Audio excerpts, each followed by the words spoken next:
Hey everyone, welcome back to the channel. Today, we're taking a huge leap back in time, way before recorded history, to explore one of the most transformative periods for humanity. We'll be talking about the shift from a life constantly on the move to a life rooted in one place. This is the story of how we went from the Stone Age to the Metal Age, and how it completely rewired not just what we did, but who we were.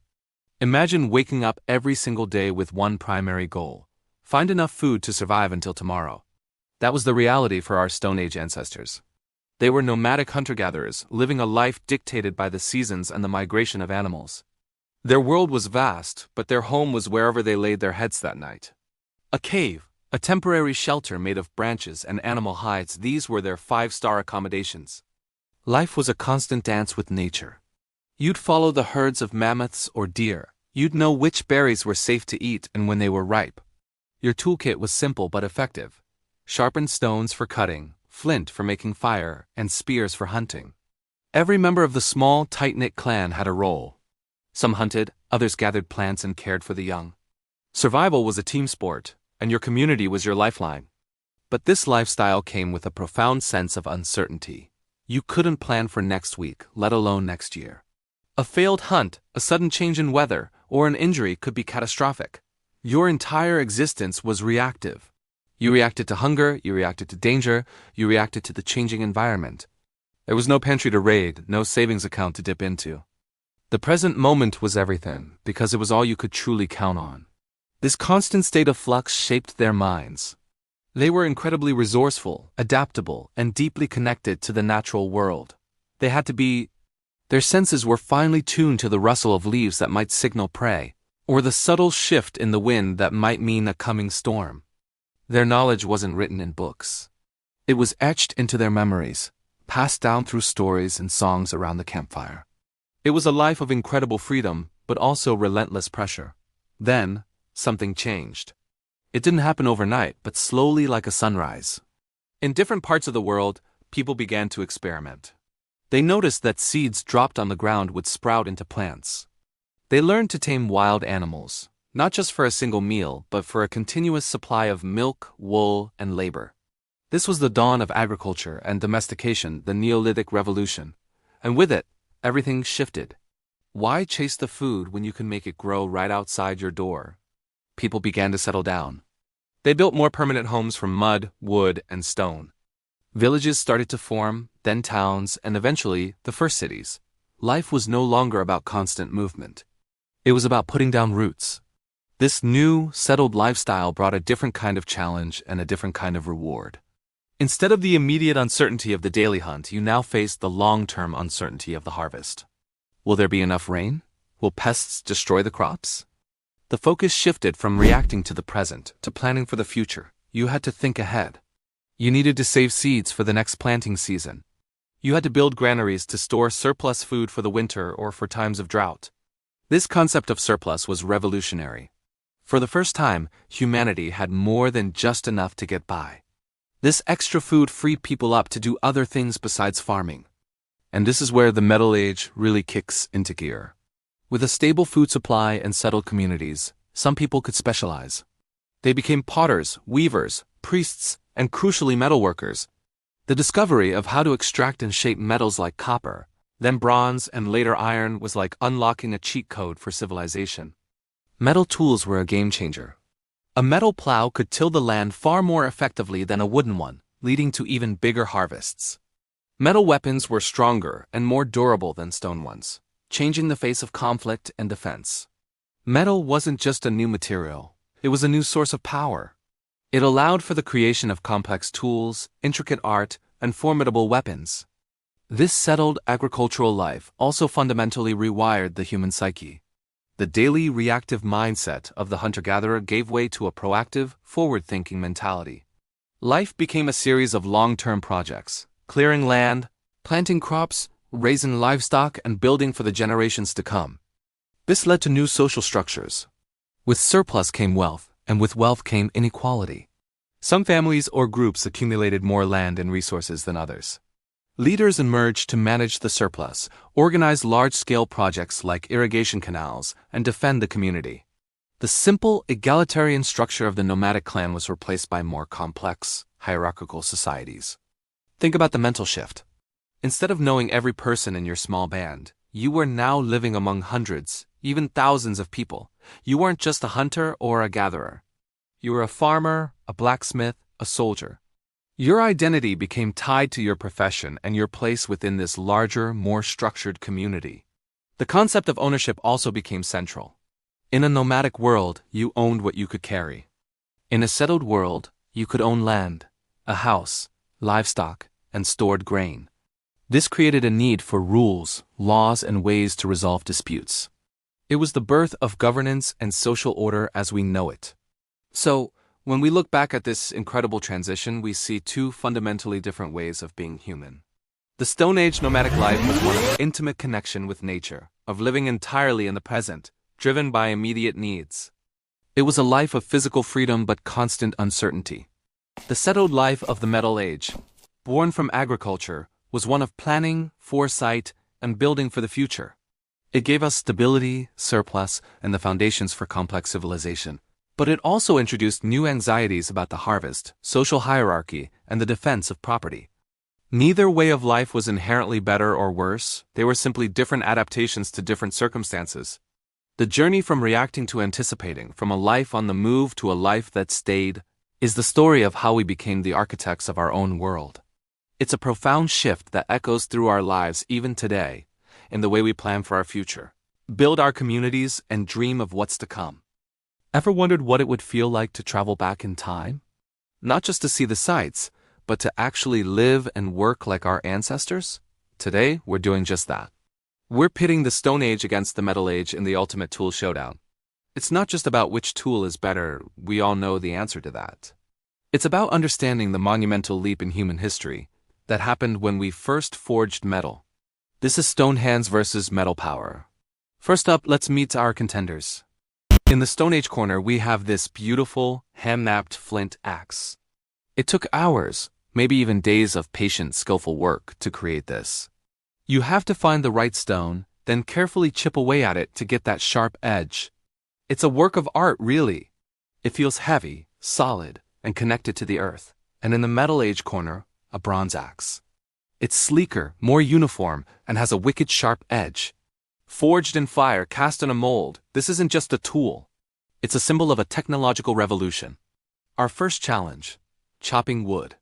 This is a fundamental task for survival, for building shelter, making fires for warmth and cooking. I'll start with our Stone Age contender. I found a decent-sized log, let's say about 6 inches in diameter. Okay, let's go. The first few swings, wow, it takes a lot of force just to make a dent. The stone edge isn't cutting through the fibers cleanly. It's more like crushing and tearing them. Each swing requires my full body weight. My arms are already starting to feel it. The shock travels right up the handle. You have to be precise, hitting the same V-shaped notch over and over. A few minutes in, and I'm sweating, breathing heavily, and the cut is barely an inch deep. It's a real workout. This isn't just about strength. It's about endurance. Imagine having to do this every single day just to gather enough firewood. It really puts things into perspective. Alright, after about 15 minutes of hard labor, I've managed to get about halfway through the log. My hands are sore and I'm pretty exhausted. Now let's switch to the Metal Age. Time for the bronze axe. The moment I pick it up, I can feel the difference. It's balanced differently and the edge is so much finer. Here we go. First swing, whoa. It bites deep into the wood, sending big chips flying. The sound is completely different, a clean thwack instead of a dull thud. I don't need to use nearly as much force. The tool is doing most of the work. The sharp metal shears through the wood fibers with ease. In just a couple of minutes, I'm already deeper than I was with the stone axe after 15 minutes. It's almost effortless in comparison. And there we go. The log is cut. Total time? Under 5 minutes, and I'm not even out of breath. The difference is staggering. It's not just a small improvement. It's a complete game changer. This difference in efficiency has massive implications. Let's break it down. With the stone axe, a person might spend half their day just gathering firewood. That's time and energy that can't be spent on anything else. Not hunting, not farming, not developing other skills. Life is a constant grind for basic survival. Now, with the bronze axe, that same task takes a fraction of the time. Suddenly you have hours of free time. Your day opens up.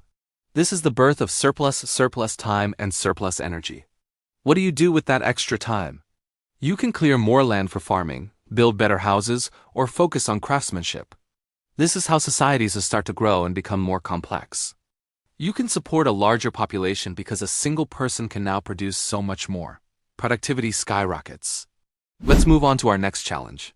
Shaping wood for construction. I need to create a pointed stake, maybe for a fence or a defensive wall. Back to our Stone Age friend. Using the flint axe to shave down the end of a smaller branch is tricky. It's hard to control the cuts. I'm taking off big, clumsy chunks. It's more like hacking than carving.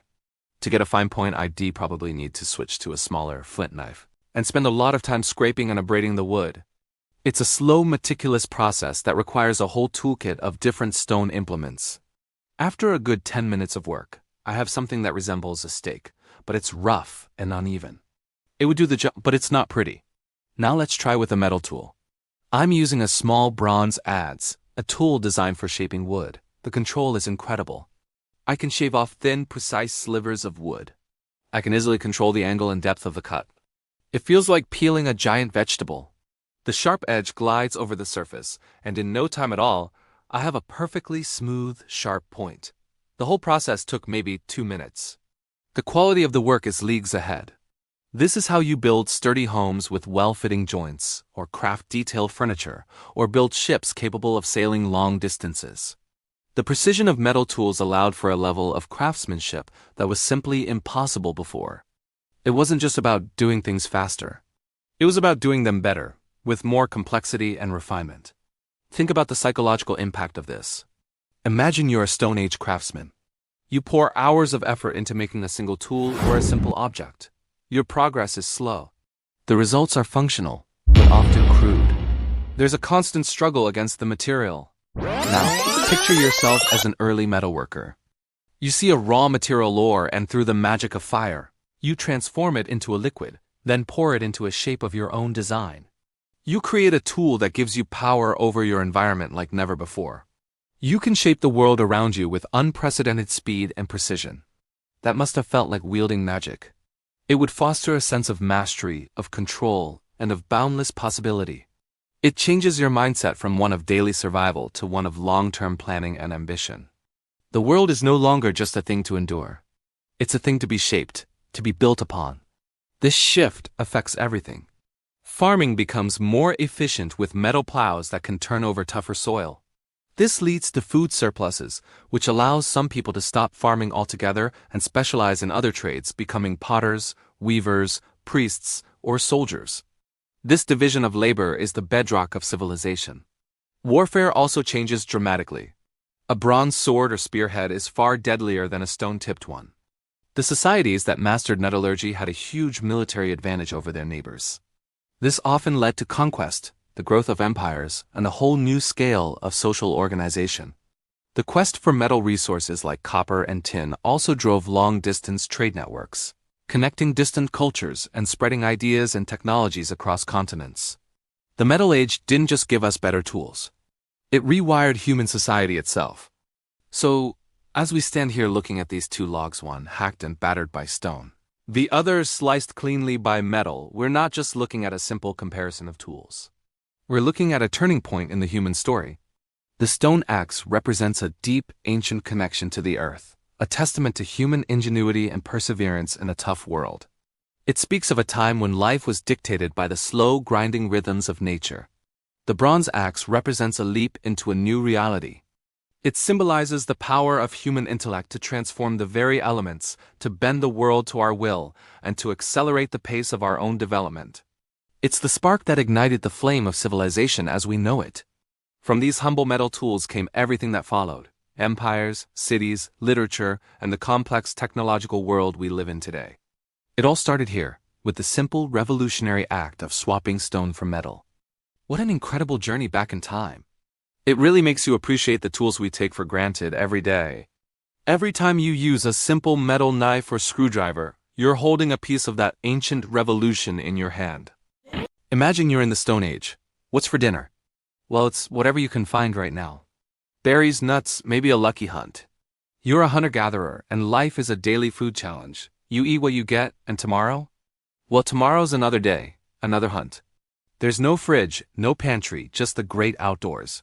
This is the ultimate live in the moment diet. For tens of thousands of years, this was humanity's reality. We were constantly on the move, following the seasons and the herds. Our social groups were small, nomadic bands. Everyone had a role in the daily quest for calories. It was a tough life, but it was also simple in a way. Your only job was to survive until sunset. But then, something revolutionary happened. We didn't just find food, we started making it. This wasn't an overnight change. It was a slow, gradual shift that started about 12,000 years ago. We call it the agricultural revolution, and it's the biggest game changer in human history. Instead of just picking wild wheat, people began to notice patterns. They saw that seeds dropped on the ground grew into new plants. So they started experimenting. They selected the best seeds from the biggest plants and intentionally planted them in fertile soil, often near rivers. This is the birth of farming. Suddenly, you weren't just thinking about today's meal. You were planning for the whole year. You'd plant in the spring, tend your crops all summer, and harvest in the fall. This brings us to the next massive innovation, storage. What do you do with a whole field of wheat once you've harvested it? You can't eat it all at once. So people developed ways to keep it safe and dry. They built granaries, pits lined with clay, and created pottery large clay pots that could protect grain from moisture and pests. This was a monumental leap. For the first time, humanity had a buffer. A bad hunt or a failed foraging trip no longer meant starvation. We had a backup plan. We had food security. This ability to produce and store food changed everything, and I mean everything. We no longer had to move around all the time. We could build permanent settlements. Villages grew, then towns, and eventually, the first cities. Life became more predictable. This stability allowed our population to boom. With farming, a small patch of land could support many more people than hunting and gathering ever could. Our small nomadic bands transformed into large, settled communities.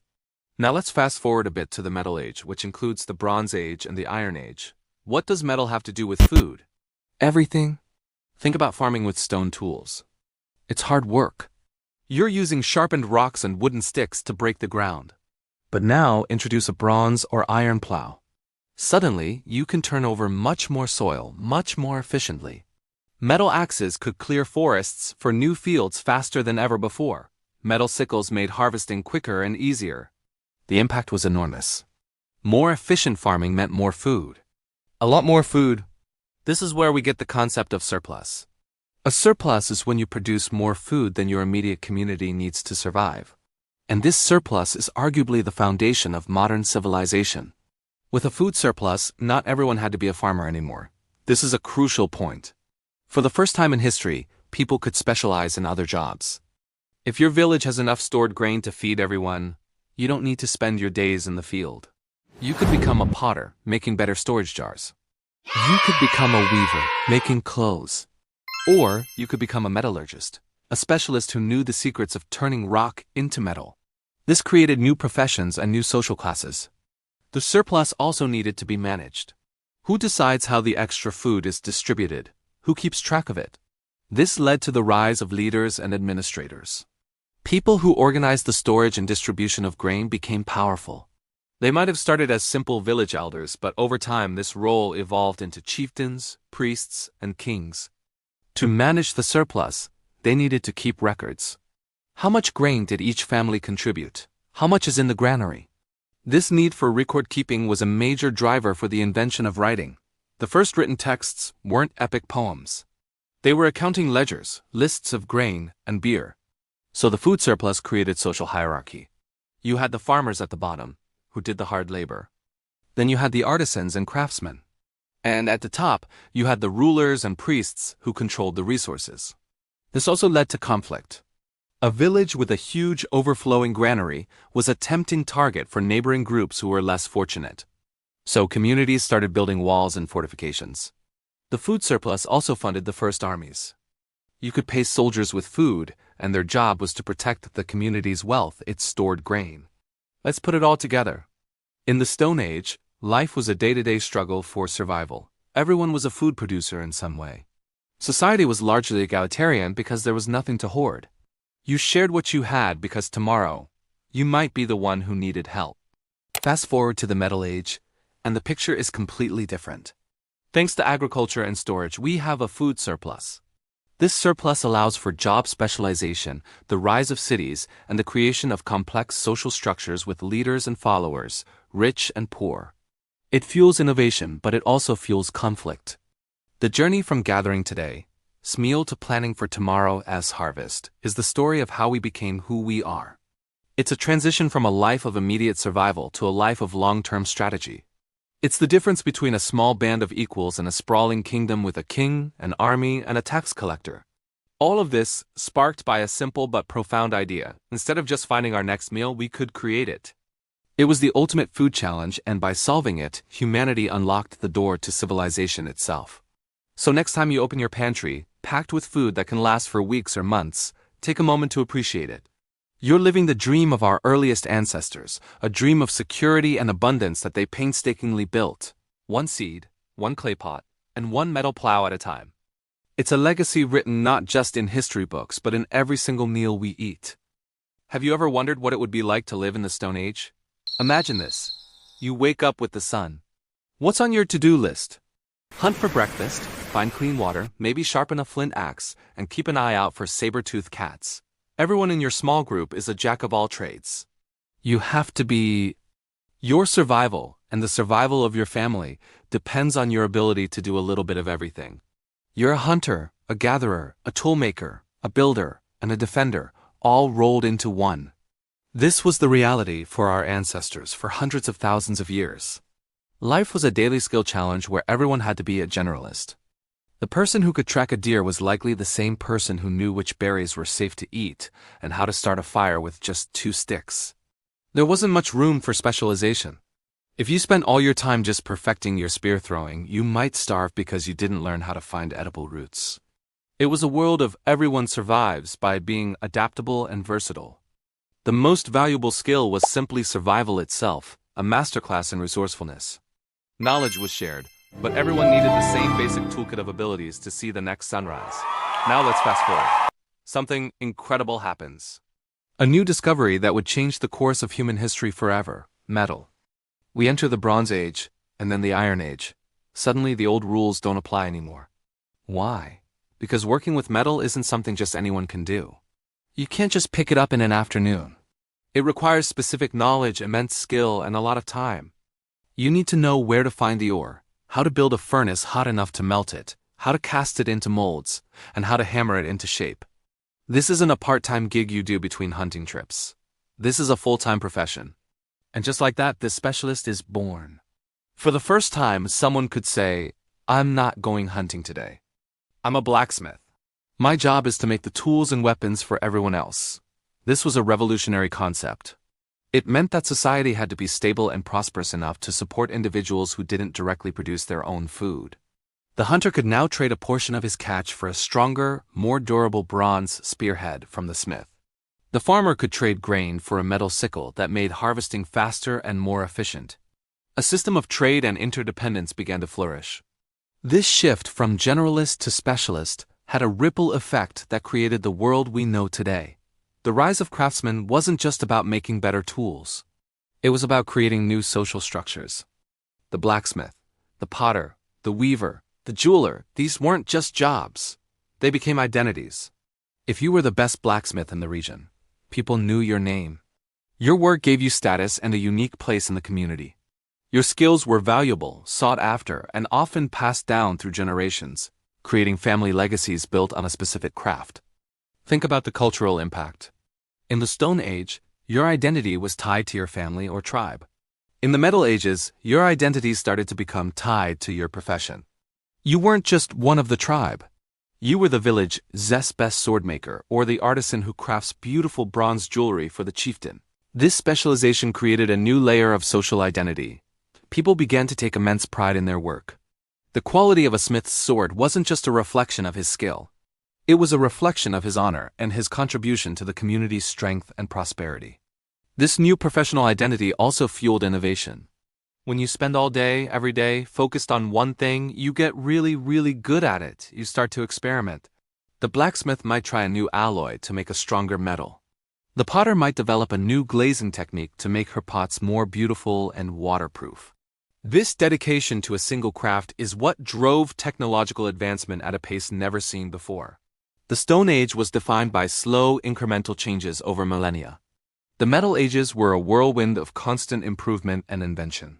Furthermore, these specialized crafts became a core part of a culture's identity.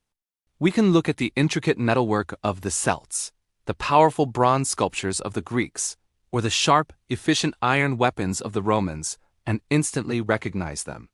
Their craftsmanship tells us a story about who they were, what they valued, and how they saw the world.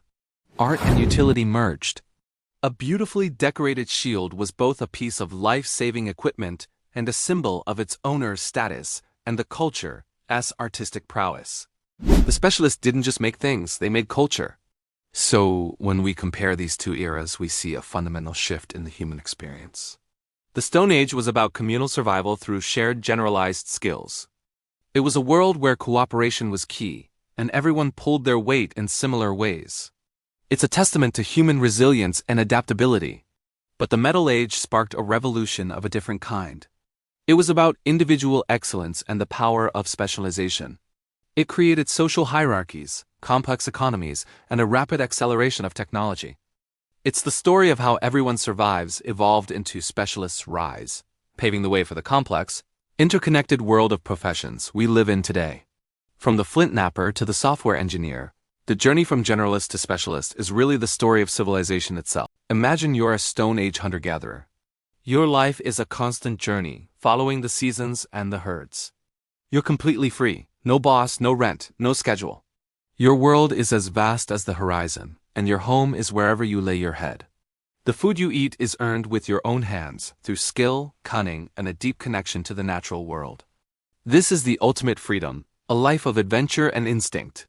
But it's also a life on the edge. A bad hunt means hunger. A harsh winter could be your last. Injury is a death sentence. There's no safety net, only the strength of your small band and the whims of nature. This was humanity's reality for hundreds of thousands of years. Now fast forward a few millennia. You're in the early Metal Age. You live in a village, surrounded by sturdy walls. You're a farmer. Your days are dictated by a different rhythm, the cycle of planting and harvesting. You wake up at dawn not to track a mammoth, but to tend your fields. Your food is predictable, stored in granaries. You have a solid roof over your head, a community to rely on, and specialists who can forge tools stronger than any stone. This is stability. This is security. You can plan for the future, raise more children, and build something that lasts. But what have you given up? Your world has shrunk. The horizon is now the village wall. You have a chief, a landlord, and obligations. You work harder, longer hours tied to the same piece of land day after day, year after year. This is the great trade-off of human civilization, the final showdown between the Stone Age and the Metal Age. It wasn't just about swapping flint for bronze. It was a fundamental shift in our very soul. We traded the wild, unpredictable freedom of the nomad for the structured, demanding security of the settler. Was it worth it? That question is at the heart of our story today. Let's dive deeper into the mind of our Stone Age ancestor. Their psychology was shaped by constant movement. They had to be adaptable, quick-thinking, and hyper-aware of their surroundings. Their knowledge wasn't written in books. It was etched into the landscape, in the stars, in the behavior of animals. This was a wide-angle mindset. They had to understand vast ecosystems and predict changes over long distances. Socially, their groups were small and egalitarian. There were no kings or classes. Your status was earned through your skills as a hunter, a storyteller, or a healer. Everyone had to pull their weight. It was a community built on direct, face-to-face cooperation. But this freedom had a dark side. The constant threat of starvation, predators, and rival groups created a deep-seated anxiety. Life was short and often brutal. The freedom they had was the freedom asterisk from asterisk structure, but also the freedom asterisk to asterisk fail catastrophically. There was no room for error. This constant pressure shaped their brains and their culture, fostering incredible resilience, but also a life lived perpetually in the present moment. Planning for next year was a luxury they couldn't afford. Surviving until next week was the primary goal. Now let's step into the shoes of the first farmer. With the advent of agriculture and metallurgy, everything changed. The psychological shift was monumental. Instead of a wide-angle view of the world, our ancestors developed a zoom-in mindset. Their focus narrowed to a single plot of land. They needed to understand soil, rainfall patterns, and the intricate life cycle of crops. This required a new kind of intelligence: long-term planning, delayed gratification, and meticulous record-keeping. You couldn't just eat all your grain. You had to save seeds for the next season. This was the birth of foresight as a survival strategy. This new life brought unprecedented stability. For the first time, humans could produce a surplus of food. This surplus was the catalyst for everything we call civilization. It allowed some people to stop farming and become specialists: potters, weavers, priests, and soldiers. Villages grew into towns, and towns into cities. Population boomed. We could build monuments, develop writing, and create complex laws, but this stability came at a steep price. That food surplus had to be managed and protected. This led to the rise of a ruling class, a hierarchy that hadn't existed in the egalitarian bands of hunter-gatherers. Suddenly, you had a boss. You paid taxes, often in the form of your own crops. Your life was no longer your own. It was part of a larger, more complex machine. The farmer's security was real, but it was fragile. A drought or a pest infestation could wipe out the entire village's food supply. And with larger, denser populations, diseases could spread like wildfire. Moreover, that stored grain made villages a tempting target for raiders. This led to the construction of walls and the creation of the first armies. So, while the immediate threat of a saber-toothed cat was gone, it was replaced by new, man-made anxieties: the tax collector, the enemy soldier, and the failed harvest. The farmer traded the sharp, immediate fears of the wild for the chronic, grinding stress of civilized life. This transition wasn't an overnight event. It was a slow, creeping revolution that unfolded over thousands of years. And it wasn't a choice everyone made willingly. For many, it was a trap. Once your community settled down and its population grew, there was no going back. You couldn't just pack up and return to the nomadic life. The land was now owned, the forests were cleared, and the wild herds were diminished. The door to the past had closed. You were locked into the system of agriculture, for better or for worse. So who won this final challenge? In a purely biological sense, the Middle-aged farmer won, hands down. Agriculture allowed for a population explosion that hunter-gatherers could never have sustained. Today, nearly 8 billion of us live a life made possible by that ancient shift. Our cities, our technology, our entire global society are built on the foundation of surplus food and settled life. We are all the children of the farmers and metalworkers. The legacy is undeniable. But what about on a personal, psychological level? The debate is far from over. We still carry the ghosts of both worlds within us. Think about it.